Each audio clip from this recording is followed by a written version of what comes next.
guys, welcome back to my kitchen, and today I'm going to show you how to make hibiscus tea. It is so good to add to your water or sip on by itself. It's absolutely delicious, so let's get started.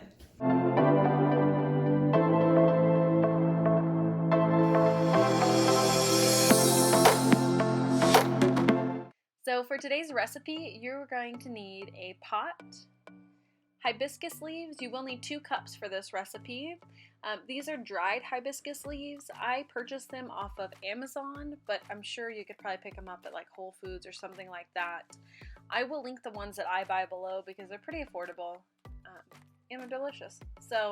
And then you're also going to need a gallon of water. That's it. Pot, leaves, gallon of water.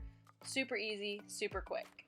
We're going to start off by boiling our gallon of water, bringing it up to a boil. So just pour your water in your pot, put a lid on it, and I always put mine on like a medium heat to get it to start boiling.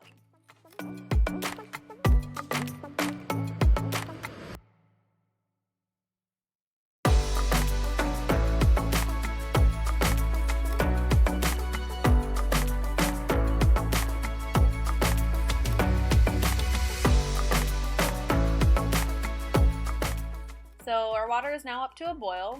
Go ahead and pour in your hibiscus leaves and stir them in really well.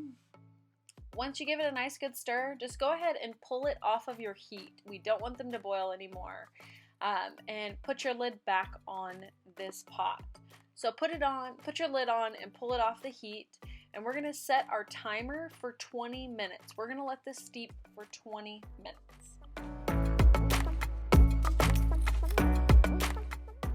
Alright, so our tea is done steeping. Go ahead and grab a strainer and a pitcher and strain off your tea. And then go ahead and grab a few half-gallon or gallon-sized glass jars to split this tea up in. You can store this in the refrigerator for up to 2 weeks. Alright guys, so to make this tea to drink, I like to put 1 cup of the hibiscus tea in a 32-ounce jar. And then just top it off with water. You want to dilute this tea a little bit. It is pretty tart, so if you drink it by yourself, it is pretty tart. So I like to dilute it with some water and drink a cup of this every single day. Alright guys, so that's how you make hibiscus tea. It is so easy. I add about a cup of this to my 32-ounce jug every single day. Hibiscus tea is so good for you. It helps reduce blood pressure. It's got tons of iron, tons of vitamin C. So it's really, really good just to add to your water and have a different flavor besides just plain water. But yeah, I hope you guys enjoyed this video. If you did, be sure and hit that subscribe button down below and the bell so you get notified when I post new videos. And I'll see you on the next one. Bye.